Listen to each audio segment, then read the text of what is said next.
رات اباب میرے آقا حضور سید کونین سرور کونین رحمت کونین فخر عالمیہ جان جانا صلی اللہ تعالی علیہ وآلہ وسلم کے پیارے غلاموں، میرے آقا کے دیوانوں، السلام علیکم ورحمۃ اللہ تعالی وبرکاتہ۔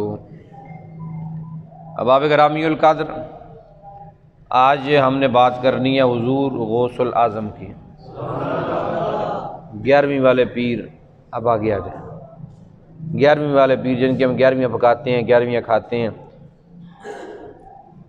غوث پاک کی بات کرنی ہے چند گھڑیاں، اور آپ نے خصوصی توجہ کے ساتھ حضور غوث الاعظم کا ذکر سماعت کرنا ہے۔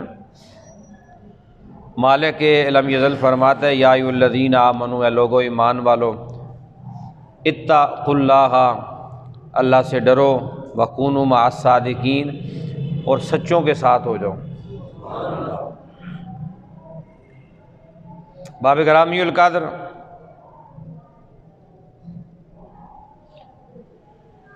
سچوں کے ساتھ ہونے کا ہمیں حکم اللہ کریم نے ارشاد فرمایا۔ یہ کسی مولوی نے، کسی پیر نے، کسی اور بندے نے نہیں کہا، اللہ تعالیٰ نے خود فرمایا کہ ایمان والو مجھ سے ڈرو بھی، تقوی بھی اختیار کرو، اور سچوں کے ساتھ ہو جاؤ۔ سچے اللہ کے محبوب ہیں، سچے اللہ کے پیارے ہیں، سچے اللہ کے لاڈلے ہیں، اللہ کے نیک بندے ہیں۔ باب گرامی القدر، توجہ فرمائیے، ہم الحمدللہ اہل سنت و جماعت جس چیز سے بھی محبت کرتے ہیں، جس چیز سے بھی پیار کرتے ہیں، جس چیز سے بھی لگاؤ رکھتے ہیں، صرف اور صرف ہماری محبت کا معیار، ہماری لگاؤ کا معیار، ہماری اس الفت کا معیار ایک شے ہوتی ہے کہ جس شے کی نسبت، جس شے کا تعلق کسی بھی اعتبار سے مدینے والے سے جڑ جائے، ہم اس کا ادب و احترام کرتے ہیں، وہ کسی حوالے سے ہو۔ اب نبی پاک کے صحابہ کے احترام، ادب، شان بیان کیوں کرتے ہیں؟ وہ نبی پاک کے صحابہ ہیں۔ اہل بیت کی شانیں کیوں بیان کرتے ہیں؟ وہ نبی پاک کی اولاد ہے۔ اولیاء کی شانیں کیوں بیان کرتے ہیں؟ نبی پاک کے امت کے ولی ہیں، اور میرے آقا سے پیار کرنے والے ہیں، میرے آقا حضور کی محبت رکھنے والے ہیں، میرے نبی کی محبت پھیلانے والے ہیں۔ میرے آقا حضور کی اولاد سیدوں سے پیار کیوں کرتے ہیں؟ میرے نبی کا خون ہے۔ اب ہم جس چیز سے بھی محبت کرتے ہیں، جس چیز سے ہمارا تعلق ہو جاتا ہے، ہم پیار کرتے ہیں، صرف ایک وجہ ہوتی ہے کہ اس چیز کی نسبت کسی نہ کسی حوالے سے مدینے کے سلطان سے جڑی ہوتی ہے۔ بڑی خاص توجہ فرمانی۔ آج ہم نے آقا حضور کے بیٹے، میرے آقا حضور کے بیٹے حضور شیخ محی الدین شیخ عبد القادر جیلانی الحسنی والحسینی 11ویں والے پیر صاحب کا ذکر ہم نے کرنا ہے۔ تو باب گرامی القدر، ایک دن صحابہ کرام کو میرے آقا حضور نے فرمایا کہ صحابہ تمہیں اللہ کے نیک لوگوں کی نشانیاں نہ بتاؤں، اللہ کے پیارے لوگوں کی نشانیاں نہ بتاؤں؟ صحابہ نے عرض کی آقا ارشاد فرمائیے، یا رسول اللہ حکم فرمائیے۔ تو میرے آقا حضور مدینے کے سلطان صلی اللہ تعالیٰ علیہ وآلہ وسلم نے فرمایا، صحابہ اگر اللہ کا نیک بندہ دیکھنا ہو، اللہ کا پیارا دیکھنا ہو، اللہ کا محبوب دیکھنا ہو، اس کی بارگاہ میں جاؤ، جا کے اس کا چہرہ تکو، جا کے اس کا چہرہ دیکھو۔ جس کا چہرہ دیکھ کے تمہیں اللہ یاد آ جائے وہی اللہ والا ہوا کرتا ہے۔ جس کے چہرہ دیکھ کے تمہیں کچھ چرسے پنگے یاد آ جائیں وہ اللہ والا نہیں ہوتا۔ جس کے چہرہ دیکھ کے بندہ مسجد سے دور چلا جائے وہ اللہ والا، بولیے وہ اللہ والا نہیں ہوتا۔ جس کے چہرہ دیکھ کے تم دین سے دور ہو جاؤ وہ اللہ والا نہیں ہوتا۔ جس کا چہرہ دیکھ کے چنگے کام کرنے سے بندہ دور ہو جائے وہ اللہ والا نہیں ہوتا۔ اللہ والا وہ ہوتا ہے جس کی بارگاہ میں جاؤ، نماز کا درس دے، روزے کا درس دے، حج کا درس دے، اللہ کے احکامات کا درس دے، میرے نبی کی سنتوں کا درس دے، میرے نبی کی سنتوں کا اپنانے والا بھی ہو، درس دینے والا بھی ہو۔ اب آپ توجہ فرمائیے، آج صرف ہم نے حضور غوث پاک کی بات کرنی ہے، اور حضور غوث پاک ہیں کون؟ آپ اسنی حسینی سید ہیں۔ یہ پہلا جملہ سماعت فرمائیے کہ اسنی حسینی، بولیے اسنی حسینی سید ہیں۔ آپ اپنے والد گرامی کی طرف سے آپ کا سلسلہ نسب جا کے امام حسن علیہ السلام سے ملتا ہے، اور آپ کی والدہ طیبہ کی طرف سے آپ کا سلسلہ نسب جا کے امام حسین پاک سے ملتا ہے۔ اب سب سے پہلے آغاز میں آپ کا سلسلہ آپ سماعت فرمائیے، اپنے دلوں کو منور کیجئے اور زبانوں کو سبحان اللہ کی تسبیح سے تر رکھیے گا۔ سنیے غوث پاک ہیں کون؟ حضرت جناب ابو طالب کے بیٹے مولا علی۔ میں چاہوں گا کہ سبحان اللہ کی صدا اب زبانوں سے نکلنی چاہیے۔ میں بڑے ایک دھیمے لہجے میں آپ کا سلسلہ آپ کو بتانے لگا ہوں، سلسلہ آپ کا ہے کیا، پھر آپ کو سمجھ آئے گی کہ شان غوثیت ہے کیا۔ جن کا ذکر ہم کرتے ہیں، یارویں ہم پکاتے ہیں، پیار ہم کرتے ہیں، وہ غوث پاک کتنی بڑی شان کا مالک ہے۔ حضرت ابو طالب کے بیٹے مولا علی، حضرت مولا علی کے بیٹے امام حسن، امام حسن کے بیٹے حسن مثنیٰ، حسن مثنیٰ کے بیٹے عبداللہ محض، عبداللہ محض کے بیٹے موسیٰ الجون، موسیٰ الجون کے بیٹے عبداللہ صالح، عبداللہ صالح کے بیٹے موسیٰ ثانی، موسیٰ ثانی کے بیٹے ابو بکر داؤد، ابو بکر داؤد کے بیٹے شمس الدین زکریا، شمس الدین زکریا کے بیٹے یحییٰ زاہد، یحییٰ زاہد کے بیٹے عبداللہ جبلی، عبداللہ جبلی کے بیٹے ابو صالح موسیٰ جنگی دوست، ابو صالح موسیٰ جنگی دوست کے بیٹے 11ویں والے پیر عبد القادر جیلانی۔ دوسری طرف آ جائیے، میرے آقا حضور سید کونین سرور کونین صلی اللہ تعالیٰ علیہ وآلہ وسلم کی پیاری لاڈلی شہزادی، ملکہ کائنات، مخدومہ کائنات، شہزادی کونین، سیدہ طیبہ طاہرہ زاہدہ حضرت سیدہ فاطمہ الزہرا رضی اللہ تعالی عنہا، آپ کے پیارے بیٹے امام حسین، امام حسین کے بیٹے امام زین العابدین، امام زین العابدین کے بیٹے محمد باقر، محمد باقر کے بیٹے جعفر صادق، جعفر صادق کے بیٹے موسیٰ کاظم، موسیٰ کاظم کے بیٹے علی رضا، علی رضا کے بیٹے ابو علاء الدین، ابو علاء الدین کے بیٹے حضرت کمال الدین عیسیٰ، حضرت کمال الدین عیسیٰ کے بیٹے ابو العطاء عبداللہ، ابو العطاء عبداللہ کے بیٹے حضرت محمود، حضرت محمود کے بیٹے حضرت محمد، حضرت محمد کے بیٹے ابو جمال، ابو جمال کے بیٹے عبداللہ سومعی، عبداللہ سومعی کی پیاری بیٹی سیدہ ام الخیر فاطمہ، اور سیدہ ام الخیر فاطمہ کے بیٹے شیخ عبد القادر جیلانی۔ یہ غوث پاک ہیں جن کا سلسلہ نسب جا کے ابا جی کی طرف سے امام حسن پاک سے، اماں کی طرف سے جا کے امام حسین پاک سے۔ آپ اس حوالے سے حسنی حسینی سید ہیں۔ توجہ فرمائیے جی، آپ کے والد گرامی کا ایک بڑا مشہور واقعہ ہے، اور ہم اس کو ایک لوگ کہانی سمجھ کے سنتے ہیں، بس یہ کہانی ہے، ٹھیک کہانی نے نہ سمجھا کریں، یہ اللہ کے ولی کا بڑا عظیم واقعہ، اور اس سے سبق حاصل کیا کریں کہ اگر اولاد اچھی بنانی ہو کسی نے تو ماں باپ کو اچھا بننا پڑتا ہے۔ اگر اولاد کی تربیت بندہ اچھی چاہے کہ میری اولاد نیک ہو، میری اولاد فرما بردار ہو، میری اولاد اچھے اخلاق کی مالک ہو، اچھے کردار کی مالک ہو، اس سے پہلے ضروری ہے کہ ماں باپ کا کردار اعلیٰ ہونا چاہیے، ماں باپ کا کردار اچھا ہونا چاہیے، ماں باپ کی گفتار اچھی ہونی چاہیے، ماں باپ کی چال ڈال اچھی ہونی چاہیے۔ جب ماں باپ اچھے ہوں گے اولاد بھی آگے اچھی، بولیے اولاد بھی آگے اچھی ہوگی۔ توجہ فرمائیے، میرے غوث پاک کے والد گرامی حضرت ابو صالح موسیٰ جنگی دوست رحمۃ اللہ تعالیٰ علیہ، آپ جوانی کا عالم ہے، نوجوان ہیں، دریا کے کنارے آپ وضو فرما رہے ہیں، اور بھوک کی شدت آپ پہ، بڑی سخت آپ کو بھوک لگی ہے۔ وضو فرماتے فرماتے آپ نے دیکھا کہ دریا میں ایک سیب بہتا ہوا آ رہا ہے۔ آپ نے دل میں آیا یار جو بھوک تو لگی ہے سیب اٹھا کے کھا لوں، سیب اٹھا کے کھا لیا۔ جب سیب کھا چکے تو فوراً دل میں خیال آیا کہ پتہ نہیں کس کا سیب تھا، اس کا مالک کون تھا، کس کے باغ کا سیب تھا، میں نے بغیر اجازت کے اٹھا کے کھا لیا، اب اس کی معافی بھی ہونی چاہیے۔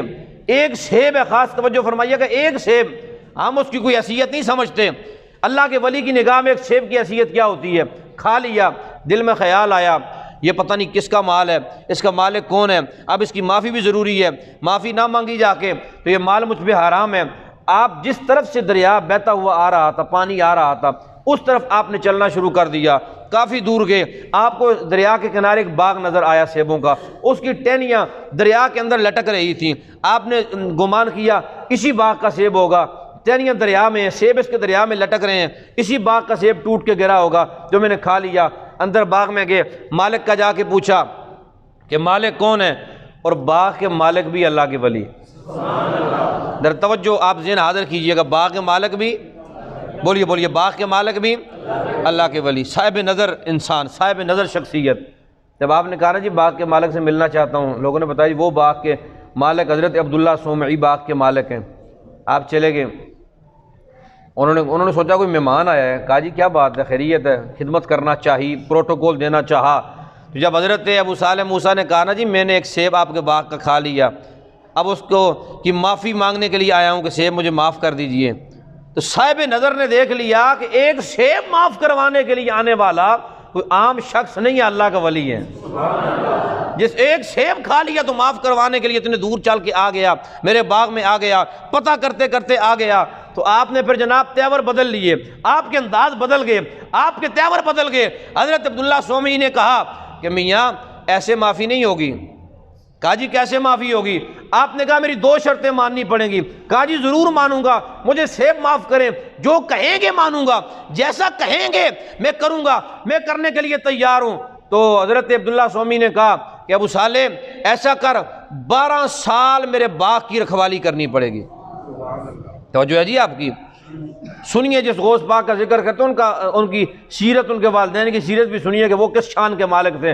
کہا 12 سال میرے باغ کی گوڈی کرنی پڑے گی, 12 سال رکھوالی کرنی پڑے گی. انہوں نے کہا ٹھیک ہے مجھے منظور ہے.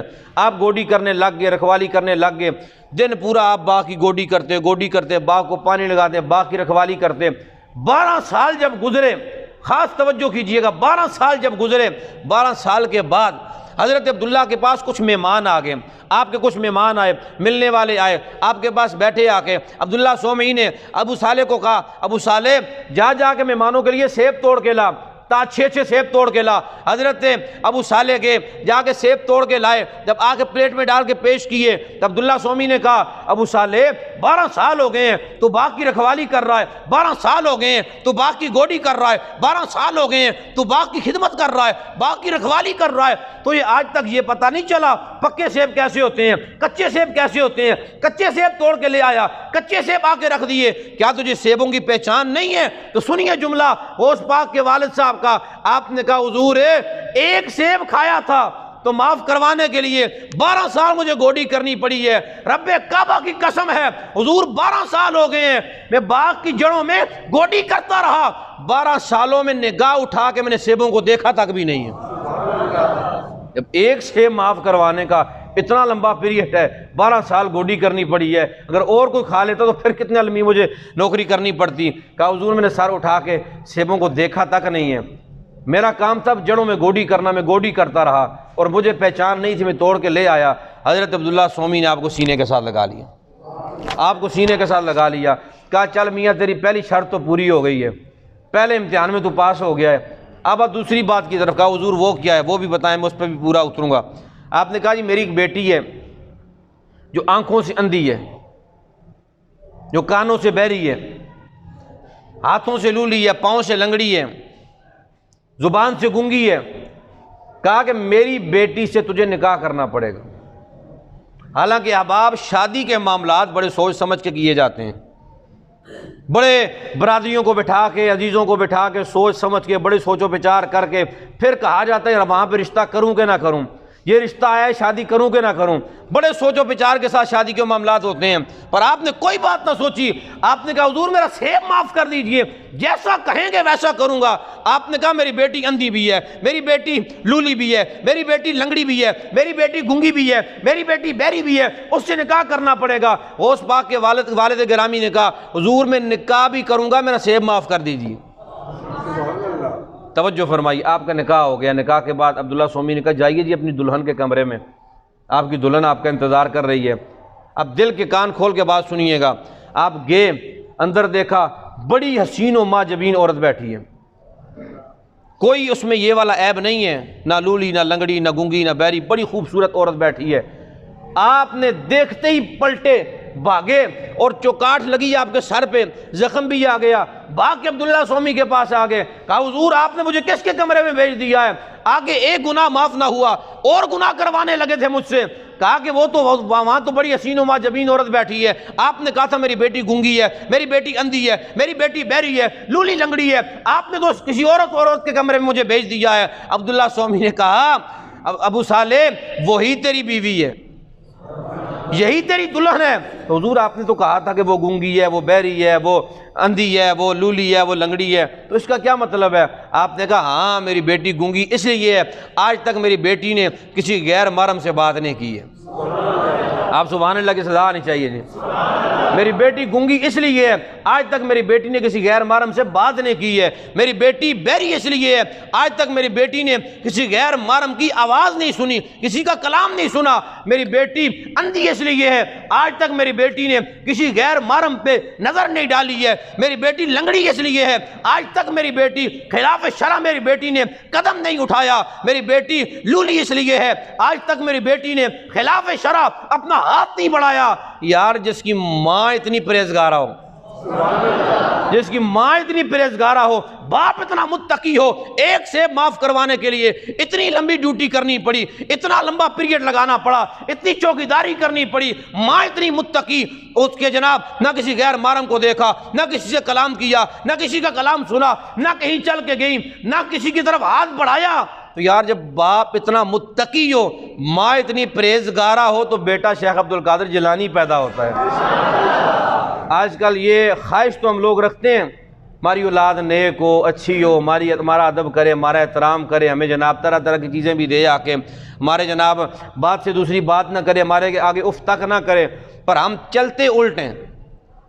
ادھر سے ماں بچے کو دودھ پلا رہی ہوتی ہے، سامنے اسٹار پلس لگا ہوتا ہے، فلمیں لگی ہوتی ہیں، ڈرامے لگے ہوتے ہیں، گانے لگے ہوتے ہیں، سارے معاملات، ہم بچے کو دودھ پلا رہے ہیں۔ جب سامنے اسٹار پلس لگا ہوگا، ماں بچے کو دودھ پلائے گی، تو بڑا ہو کے بیٹا بیٹی ایکٹر تو بنیں گے، وہ اللہ کے نیک بندے نہیں بنیں گے۔ حضرت بختیار کاکی رحمۃ اللہ تعالیٰ علیہ، غالباً میرے ذہن میں نام کنفرم ہے کہ بختیار کاکی رحمۃ اللہ علیہ، آپ استاد کے پاس گئے نا، ماں لے کے گئی کہ استاد جی میرے بچے کو قرآن پاک پڑھائیں۔ استاد نے کہا پڑھو جی بسم اللہ الرحمن الرحیم۔ آپ نے بسم اللہ پڑھ کے 14 سپارے استاد کو سنا دیے۔ کتنے سپارے جی؟ 14 سپارے استاد کو زبانی سنا دیے۔ استاد بڑے حیران کہ بیٹا تو آج پہلی بار میرے پاس آیا، ماں تجھے لے کے آئی ہے میرے پاس کہ استاد جی میرے بیٹے کو قرآن پڑھائیں، میرے بیٹے کو قرآن کی تعلیم دیں۔ تو بیٹا میں نے بسم اللہ پڑھائی ہے، تو نے 14 سپارے پڑھ دیے ہیں، پتر بتا یاد کہاں پہ کیے ہیں، کہاں سے پڑھے ہیں؟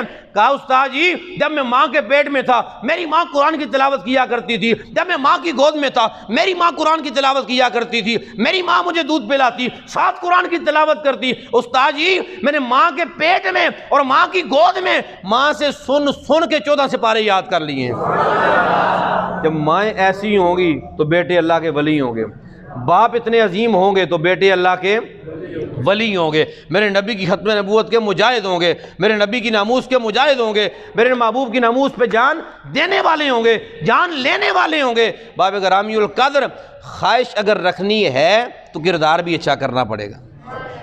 اگر خواہش اچھی رکھنی ہے تو کردار بھی اچھا، بولیے کردار بھی اچھا کرنا پڑے گا۔ توجہ فرمائیے، حضرت غوث اعظم پیر عبد القادر جیلانی رضی اللہ تعالیٰ عنہ، جب آپ کی ولادت قریب ہے، ولادت قریب ہے آپ کی، تو آپ کے والد گرامی حضرت ابو صالح موسیٰ جنگی دوست، جن کا ابھی ذکر میں نے سنایا آپ کو، ابو صالح موسیٰ، آپ سوئے آنکھ لگی، کیا لگی کہ مدینے کے سلطان سے جا لگی، میرے آقا کا دیدار ہو گیا، میرے مصطفیٰ کی زیارت ہو گئی۔ جو میرے کریم آقا صلی اللہ تعالیٰ علیہ وآلہ وسلم نے خواب میں آ کے فرمایا یا ابا صالح، اے ابو صالح، سبحان اللہ کی صدا آنی چاہیے جی، اللہ اللہ یا آپ سوئے، میرے مصطفیٰ کا دیدار حاصل ہو گیا، میرے مصطفیٰ کی زیارت نصیب ہو گئی۔ اللہ ہر بندے کو کریم آقا کا دیدار عطا فرمائے۔ میرے غوث پاک کے والد گرامی سوئے، آنکھ لگی، میرے آقا کا دیدار ہو گیا، میرے مصطفیٰ خواب نے آگے آقا حضور نے آ کے فرمایا یا ابا صالح ابن ہوا ولی و محبوبی و محبوب اللہ وسیکون لہو شان فی الاولیاء والاقطاب کشانی بین الانبیاء والرسل۔ اے ابو صالح، اللہ تجھے ایک بیٹا عطا کرے گا، تیرا بیٹا اتنی شانوں والا ہوگا، اتنے مقاموں والا ہوگا، اتنے مرتبے والا ہوگا۔ ابو صالح، جس طرح اللہ نے مجھے نبیوں کا سلطان بنا کے بھیجا، اللہ تیرے بیٹے عبد القادر کو ولیوں کا سلطان بنا کے بھیجے گا۔ سرکار غوث اعظم نظر کرم خدا را، سرکار غوث، ہر بندہ بولے جی، کرم خدا را، سرکار غوث اعظم نظر کرم۔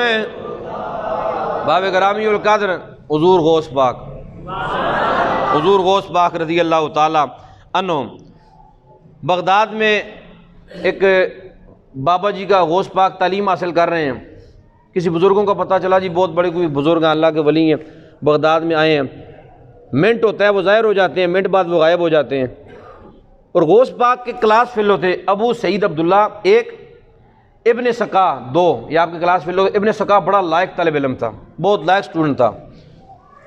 انہوں نے کہا چلو یار بزرگوں کے پاس جاتے ہیں، اور ابن سقا نے کہا جی میں جا کے ایسا سوال کروں گا کہ بابا جواب نہیں دے سکے گا۔ ابو سعید عبداللہ نے کہا کہ میں سوال کروں گا، دیکھوں گا بابا کیا جواب دیتا ہے۔ غوث پاک نے کہا نہ کرو، میں جا کے اللہ کے بندے کا دیدار کروں گا۔ اپنی اپنی سوچ، اپنا اپنا معیار ہے۔ کہا جی میں اللہ کے بندے کا دیدار کرنے جا رہا ہوں، سوال کرنے نہیں جا رہا۔ تینوں گئے کمرے میں بیٹھے، جا کے بزرگ غائب ہو گئے۔ کچھ لمحوں بعد بزرگ واپس حاضر ہو گئے، سلام دعا ہوئی تو وہ بابا جی اللہ کے ولی بڑے جلال میں آ گئے۔ جلال میں آ کے ابن سقا سے کہہ گیا، ابن سقا تو کیا راستے میں کہہ رہا تھا کہ میں بابے سے سوال کروں گا بابا جواب نہیں دے پائے گا۔ ابو سعید سے کہا تو کیا کہتا تھا کہ میں سوال کروں گا دیکھوں گا بابا کیا جواب دیتا ہے۔ دونوں بڑے حیران کہ ہم نے بات نہیں کی، بابے کو پتہ چل گیا، ان کو پتہ نہیں تھا۔ اتقوا فراست المؤمن فإنه ينظر بنور اللہ، آقا فرماتے ہیں اللہ کے ولی کی نگاہ سے ڈرا کرو، اللہ کا ولی اللہ کے نور سے دل کی باتوں کو جان لیتا ہے۔ تو بعد میں جب چہرہ کیا نا غوث پاک کی طرف، توجہ میری طرف کیجئے، وہ چہرہ کیا نا غوث پاک کی طرف، دیکھا غوث پاک کو، کہا کہ عبد القادر تو نے کیا کہا تھا میں اللہ کے بندے کا دیدار کرنے جا رہا ہوں، تو اللہ کے بندے کا دیدار کرنے آیا، جا میں تجھے دعا دیتا ہوں، جا تیرے لیے میری دعا ہے کہ تب تک کوئی ولی نہیں بنے گا جب تک تیرا قدم اس کی گردن پہ نہیں آئے گا۔ پھر غوث پاک نے جب فرمایا تھا نا قدم حاضی رکبت علی کل ولی اللہ، کہ میرا قدم سارے ولیوں کی گردنوں پہ ہے، تو خواجہ معین الدین چشتی اجمیر کے بابا جی آپ ہندوستان کے پہاڑوں میں عبادت و ریاضت کر رہے ہیں، اللہ اللہ کر رہے ہیں، تو جناب والا حضرت خواجہ صاحب تک آواز جب ہندوستان کے پہاڑوں میں پہنچی تو آپ نے اپنا سر جھکا لیا، آپ نے عرض کیا حضور غوث پاک آپ کا قدم میری گردن پہ نہیں بلکہ آپ کا قدم میری آنکھوں پہ بھی ہے، میرے سر پہ بھی ہے۔ خواجہ صاحب اجمیر کے بابا جی احباب گرامی القدر حضرت مرزا مظہر جانے جانا رحمۃ اللہ علیہ، یہ انڈیا کے بزرگ گزرے ہیں۔ آپ فرماتے ہیں کہ دلی میں ایک فقیر تھا، مجذوب فقیر اللہ والا، تازی تازی بارش ہوئی، رستوں پہ کیچڑ تھا، وہ اپنی لکڑی کی وہ کھڑائیں، لکڑی کی جوتیاں پہن کے وہ جا رہا تھا مست، اور ساتھ ذکر کر رہا تھا اللہ اللہ اللہ اللہ کا ورد جاری تھا۔ ذکر کرتے کرتے ایک جگہ پہنچا، ایک طوائف کا کوٹھا تھا، طوائف باہر نکل کے اپنے باہر تھڑے پہ سیڑھیوں پہ بیٹھی ہوئی تھی، ساتھ اس کا عاشق بیٹھا ہوا تھا۔ تو بزرگ اپنے مست ملنگ جا رہے تھے، اللہ اللہ کرتے کرتے، ذکر اللہ کا کرتے کرتے جا رہے تھے۔ اچانک ان کے پاس پہنچے، بزرگوں کی جوتی لگی کیچڑ میں، کیچڑ اٹھا اس طوائف کے کپڑوں پہ جا پڑا، چہرے پہ جا پڑا۔ اس کا عاشق اٹھا، اس نے آ کے کہا کہ بابا تجھے نظر نہیں آتا، تو نے میری معشوق کے کپڑے گندے کر دیے، چہرہ گندا کر دیا ہے۔ اس نے آ کے بابا جی کو تھپڑ مار دیا. جب تھپڑ مارا تو اللہ والے سے انہوں نے کہا کہ اللہ تیرا بھلا کرے, مجھے پتہ نہیں, میں تو اللہ کے ذکر میں مست تھا, مجھے نہیں پتہ چلا کہ تم لوگ بیٹھے ہو, جان بوجھ کے میں نے نہیں کیا, چل اللہ تیرا بھلا کرے. تھوڑے آگے گئے, ایک بندہ چائے بنانے والا, اس نے جناب بابا جی کو بلایا, بڑے احترام سے بٹھایا, سونی سی چائے بنا کے پیش کی. تو بابا جی نے سر اٹھایا آسمان کی طرف, یا اللہ تیرے کام بڑے نرالے ہیں, کہیں سے تھپڑ مروا رہا ہے, کہیں سے چائے پلا رہا ہے. جب اتنا جملہ کہا نا تو پیچھے سے لوگ دوڑے آئے کہ پکڑو بابے کو, پکڑو بابے کو. پکڑ لیا کہ دبوچ لیا, پیچھے لے کے گئے. کہا بابا تو نے کیا کیا, تو نے بدعا دی ہے, جس بندے نے تھپڑ مارا تھا وہ بندہ مر گیا ہے. کہا رب کعبہ کی قسم میں نے بدعا نہیں دی ہے, میں نے تو یہ کہا تھا اللہ تعالیٰ بھلا کرے, میں نے جان بوجھ کے نہیں کیا. کہا بابا نہ تو نے بدعا دی ہے. کہا میں نے بدعا نہیں دی. کہا سنو پھر کیا ہوا. کہا کہ میں آ رہا تھا, اللہ کے ذکر میں مست تھا, اپنے یار کے ذکر میں مست تھا, جا رہا تھا, مجھے پتہ نہ چلا, میری جوتی کیچڑ میں لگی, کیچڑ اٹھ کے اس کی معشوق کے کپڑوں پہ چلا گیا, اس کو اچھا نہ لگا, اس نے آ کے مجھے تھپڑ مار دیا, اس کی معشوق کے کپڑوں پہ کیچڑ گیا, اس کو اچھا نہ لگا, اس نے مجھے آ کے مار دیا. اس کا مارنا میرے یار کو اچھا نہ لگا, میرے یار نے اس کے یار کو مار دیا. فرمایا ہم لاوارث نہیں ہیں, ہمارے وارث پیچھے ہیں, ہم لاوارث نہیں ہیں. تو یہ سارے لوگ دنیا بھی سمجھ لیں, یہ دنیا والے بھی سمجھ لیں, قادیانیوں کی حمایتیں کرنے والے بھی سمجھ لیں کہ ہم لاوارث نہیں ہیں, ہم لاوارث. اگر لاوارث ہوتے تو باب خادم رضوی کا جنازہ اتنا بڑا نہ ہوتا. یہ آپ لوگوں نے دیکھ لیا, جو گئے انہوں نے بھی دیکھ لیا, جو نہیں گئے انہوں نے بھی دیکھ لیا. سوشل میڈیا پہ آپ نے دیکھ لیا کہ تاریخ کا سب سے بڑا جنازہ خادم حسین رضوی کا. یہ تاریخ بتاتی ہے, جنازے بتاتے ہیں, حق والا کون ہے, باطل والا کون ہے. اور خادم رضوی کے جنازے نے بتا دیا کہ ہم لاوارث. بولو ہر بندہ بولے ہم لاوارث. ہم کسی کو ہٹ نہیں کرنا چاہ رہے, بتانا چاہ رہے ہم لاوارث. مجھے دشمنوں نہ چھیڑو میرا ہے جہاں میں کوئی, مجھے دشمنوں نہ چھیڑو میرا ہے جہاں میں کوئی, میں ابھی پکار لوں گا نہیں دور ہے مدینہ. اب ذرا ایک بار نعرہ لگے نا, یہ نعرہ صرف مارنا ہے خادم حسین رضوی صاحب کے سال ثواب ان کو شال کرنے کے لیے مارنا ہے. تاجدار ختم نبوت. سونے ٹلا نعرہ مارو گے تو میں نعرہ نہیں مارنا, اگر محبت نال مارو گے آقا حضور دے مجاہد بن کے تو پھر میں ماراں گا نعرہ تاجدار ختم نبوت. کسی نوجوان دا بزرگ دا اندر باہر تو ہاتھ تھلے نہ ہوئے, زبان بند نہ ہوئے, تاجدار ختم نبوت. ہاتھاں نو بلند کر کے تاجدار ختم نبوت, تاجدار ختم نبوت. ایک باری نہیں دو باری کہنا زندہ باد زندہ باد. تاجدار ختم نبوت, تاجدار ختم نبوت, تاجدار ختم نبوت, تاجدار ختم نبوت, تاجدار ختم نبوت. لبیک یا رسول اللہ, لبیک لبیک لبیک لبیک. اللہ آپ کو سلامت رکھے. اور جتنے آپ نے یہ جملے پڑھے ہیں ان کا ثواب ہم امیر المجاہدین کی روح کو پیش کرتے ہیں. اب آپ توجہ فرمائیے, کون غوث پاک. اب ذرا ذہن کو حاضر کیجئے, محبت حاضر کیجئے. میں بڑے خاص جملہ عرض کرنے, کون غوث پاک. میں لاسٹ جملہ عرض کر کے بات ختم کرتا ہوں. غوث پاک کر رہے ہیں تقریر, جیسا میں ممبر پہ بیٹھا ہوں تقریر کر رہا ہوں, آپ لوگ سن رہے ہیں. غوث پاک ممبر پہ بیٹھے ہیں تقریر کر رہے ہیں, اور 70,000 کا مجمع تقریر سن رہا ہے. آج تو ہم تو محتاج ہیں نا, سپیکروں کے محتاج. سپیکر سپا کریں, ساؤنڈ سسٹم لگا ہو تو مزہ آتا ہے, نہیں تو یار خطیب کو مزہ نہیں آ رہا بولنے کا, آواز نہیں پہنچ رہی. سپیکر نہ ہو تو میری آواز سین والے نہیں سن سکتے. غوث پاک کا مجمع 70,000 لوگ ہوتے, اور سپیکر کچھ نہیں تھے. جس طرح غوث پاک کی آواز پہلا بندہ سنتا, اسی طرح آپ کی آواز آخری بندہ سنا کرتا تھا. یہ آپ کی کرامت. آپ تقریر فرما رہے ہیں اور اچانک آپ واقعہ معراج کا بیان کر رہے ہیں. آپ لوگوں کو بتا رہے ہیں, لوگوں میرا نانا گیا معراج پہ, میرا نانا گیا معراج پہ, اور دیر کتنی لگی. میرا نانا گیا بھی پہلا آسمان, دوسرا, تیسرا, ساتواں, سدرا, لامکاں, اللہ کے پاس, پھر واپس آئے, پھر موسیٰ نے واپس بھیجا, پھر واپس آئے, پھر واپس بھیجا, پھر واپس آئے, پھر واپس بھیجا, پھر واپس آئے. 50 نمازوں سے 5 رہ گئیں. پھر میرے آقا اقصیٰ میں گئے, وہاں سے واپس آئے. جب مصطفیٰ کریم اپنے گھر میں آئے, جس دروازے کی کنڈی کھولی تھی, کنڈی ہل رہی تھی, وضو کا پانی چل رہا تھا, بستر کی گرمی موجود تھی. خاص توجہ, غوث پاک نے فرمایا کہ میرا نانا یوں گیا اور یوں واپس آ گیا. جب اتنی بات کی نا, مرید بڑے خوش تھے, بابا جی کمال تقریر کر رہے ہیں. باہر گلی سے ایک یہودی گزر رہا تھا. کون جی؟ بولو کون جی؟ یہودی گزر رہا تھا. اس کانوں میں پڑی آواز, کہتے ہیں بابا جی لمبی لمبی چھوڑ رہے ہیں. ان کا کام ہی چھوڑنا ہے، لمبی لمبی باتیں کرنا ہے، لمبی لمبی چھوڑ رہے ہیں بابا غوث پاک۔ جب اتنا کہا نا یہودی نے، اچانک غوث پاک کے تیور بدل گئے، صاحب نظر تھے نا، انداز آپ کے بدل کے، جلال آ گیا، جلال پہ آ کے اس جانب منہ کر کے فرمایا ابنی اسمی عبد القادر، اور میرا نام عبد القادر ہے، آج تجھے نام منواؤں تو مجھے عبد القادر نہ کہنا، کہ میرا نانا گیا کیسے تھا، میرا نانا آیا کیسے تھا۔ یہودی گھر میں گیا، جا کے بیوی کو کہا کرما والی ہے کھانا، کہا جی بیٹھو میں گرم کر کے لاتی ہوں، کہا چل تو کھانا گرم، سالن گرم کر۔ دریا کے کنارے پہ گھر تھا، کنڈے پہ گھر تھا، کہا کہ میں ڈبکی لگا کے نہا کے آتا ہوں۔ گیا، کپڑے اتارے، ماری چھلانگ، جب چھلانگ مار کے سر نکالا باہر، اعلیٰ حضرت فتاوی رضویہ میں اس واقعے کو لکھا ہے، سر نکالا باہر، دو باتیں ہو گئی، تھا سے تھی بن گیا، مرد سے عورت بن گیا۔ دوسری بات، ملک دوسرا، توجہ کرنی ہے تو بات آپ کو سمجھ، ملک دوسرا نکلا، کنارے پہ دریا کے دھوبی کپڑے دھو رہے تھے، انہوں نے چادر پھینکی، پھینک کے اس نے اب ستر کیا، باہر نکلی۔ اب پوچھتے ہیں کہ کون، کدھر سے آئی ہو، علاقہ کون سا ہے؟ اب جو مرد سے عورت بن جائے وہ بولے گا کیا؟ چپ کی چپ، کسی سوال کا جواب نہیں ہے۔ دھوبی نے کہا چلو نہیں بولتی تو نہ بول، بلایا اس نے قاضی صاحب کو، نکاح پڑھا کے، کلمے پڑھا کے نکاح پڑھا، اپنے نکاح میں کر لی، بیوی بنا لی۔ 9 سال رہی دھوبی کے پاس، کتنے سال جی؟ بولو بولو بولو بولو، کتنے سال جی؟ 9 سال دھوبی کے پاس رہی، 8 بیٹے پیدا ہوئے۔ کتنے جی؟ 8 بیٹے۔ جب 9 سال ہوا تو ایک دن بڑے بیٹے کو کہتی ہے کہ چھوٹوں کا خیال کرنا، میں ذرا دریا پہ نہا کے آتی ہوں۔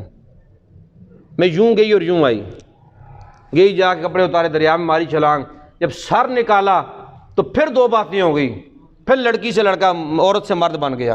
اور علاقہ پہلے والا جو چھوڑ کے گیا تھا، بغداد اپنا علاقہ، اور کہتا ہے کہ جب باہر نکلا تو وہی والے کپڑے دریا کے کنارے پڑے تھے جو 9 سال پہلے چھوڑ کے گیا تھا۔ نکل کے باہر نکلا، بھاگا، آگے سے ایک بندہ ملا، کہا دن کون سے؟ دن بھی وہی والا تھا جو چھوڑ کے گیا تھا۔ کہا ٹائم کیا؟ ٹائم بھی وہی والا تھا جو چھوڑ کے گیا تھا۔ گھر میں گیا، اب آگے سے بیوی کی بات سن، بیوی کہتی ہے کہ آج تو دیر ہی نہیں لگائی ہے تو نے، آج تو نے بالکل دیر نہیں لگائی، جلدی واپس آ گیا۔ دیکھا سالن منجے پہ رکھا ہوا، اس کے اندر سے دھواں نکل رہا ہے، سالن گرم اسی طرح۔ تو وہ سر پکڑ کے بیٹھ کے کہتا ہے وہ 8۔ بیوی نے کہا کون سے 8؟ کہا تجھے بتانے والی بات نہیں ہے۔ اس نے کہا تو کھانا رکھ اپنے پاس، سالن رکھ اپنے پاس، میں باب غوث کی بارگاہ سے ہو کے آتا ہوں۔ خاص توجہ، باب غوث کی بارگاہ سے ہو کے، اسی لیے میں کہتا ہوں، اکثر کہا کرتا ہوں کہ غوث پاک سے پنگے نہ لیا کرو، غوث پاک سے اڈا بازیاں نہ لگایا کرو، پھر معاملے الٹ ہو جاتے ہیں جب غوث پاک سے بندہ پنگے لیتا ہے۔ گیا غوث پاک کی بارگاہ میں، اور غوث پاک وہی والا خطاب کر رہے تھے، لوگوں میرا نانا معراج پہ یوں گیا اور یوں واپس آ گیا۔ جب دیکھا نا آتے ہوئے، آپ نے مریدوں کو کہا کہ سائیڈ پہ ہو جاؤ، رستہ دو، رستہ بن گیا، آگے آ گیا، آگے غوث پاک کے قدموں میں گر پڑا، حضور مجھے معاف کر دیجئے، رونے لگ گیا۔ غوث پاک نے ماتھے سے پکڑا، پکڑ کے اٹھایا، اپنی طرف کہا میری طرف دیکھا، آپ نے فرمایا اب پتا چلا ہے میرا نانا گیا کیسے تھا، واپس کیسے آیا تھا۔ اس کو اعتراض تھا یوں جانے پہ کہ میرا نانا یوں گیا اور یوں واپس آ گیا۔ اس نے سوچا کہ اتنی دیر میں بندہ چھت سے واپس نہیں آتا، اور سرکار آسمانوں سے واپس آ گئے۔ آپ نے فرمایا پتہ چلا میرا نانا گیا کیسے تھا اور آیا کیسے تھا۔ یہ اللہ کے ولیوں کی طاقت اللہ نے دی ہوتی ہے، اللہ کی عطا کردہ طاقت ہوتی ہے، اسی لیے اللہ کے ولیوں کے ساتھ پنگے